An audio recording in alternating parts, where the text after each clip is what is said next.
Loucura. Eis um dos temas também mais fundamentais da filosofia.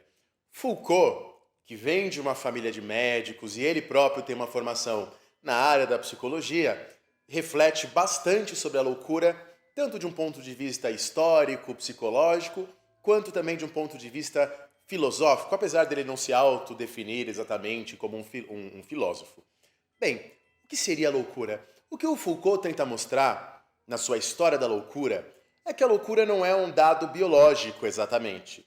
Não é um dado da natureza exatamente. A loucura seria mais um fato de cultura. Se cada época tem uma visão do que é o homem normal e do que é o homem louco, a ação dos médicos sobre os doentes, sobre esses que eles denominam loucos, claro que tem a ver com seu conhecimento, mas tem a ver também muito com o seu contexto cultural.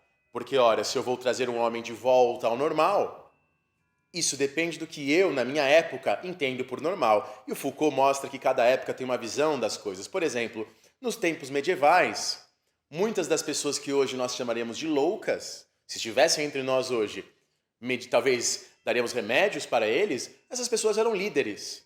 Eram líderes messiânicos que comandavam multidões. Os que nós chamaremos hoje de loucos, nos tempos medievais, muitas vezes vagavam pela rua. Na Rússia, até o século XIX, muitos do que hoje nós chamaremos de loucos eram vistos como pessoas que tinham um saber esotérico, um saber diferente do nosso. Bom, a diferenciação entre homem racional e homem louco começa a ganhar forma no Renascimento. Mas ainda no Renascimento, não há uma visão da loucura como algo que deva ser exatamente excluído. Se você vê a gravura de Bosch, de Hieronymus Bosch, O Navio dos Tolos, nessa gravura você percebe que a loucura não é exatamente uma coisa ruim. A loucura é uma das formas da razão. E, na verdade, se você vê essa obra e lê outras obras do Renascimento, como a obra de Erasmo de Roterdã, você percebe que no Renascimento há uma visão de que podemos aprender com a loucura, de que todos nós temos um pouco de louco.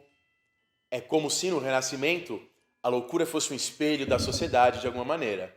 Bom, a partir do século XVII, na era cartesiana, começa a mudar. Começa-se a ver o louco como aquele que está errado.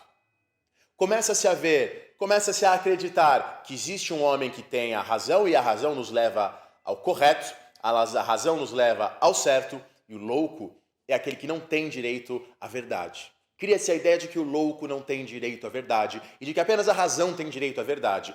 Isso lá para o século XVII. Não é à toa que nessa época os loucos começam a ser internados. E lembre-se que no século XVII, pessoas alcoólatras, homossexuais, também eram internadas como loucas. E aí quando chega o século XIX, cria-se a ideia de que o louco é não um criminoso, não alguém que está exatamente errado, mas que o louco é um doente. Começa-se a dar o poder para a classe médica de definir o que é normal e de definir como trazer o louco para esta normalidade. E de que o médico tem este poder de medicalizar o louco, de definir o que é a normalidade e de trazer este louco para esta normalidade. Então, perceba neste resumo que o Foucault quer dizer é que cada época tem uma visão de loucura e de que a nossa ação sobre o louco depende não só de nosso conhecimento, mas também depende muito da nossa cultura, da nossa época.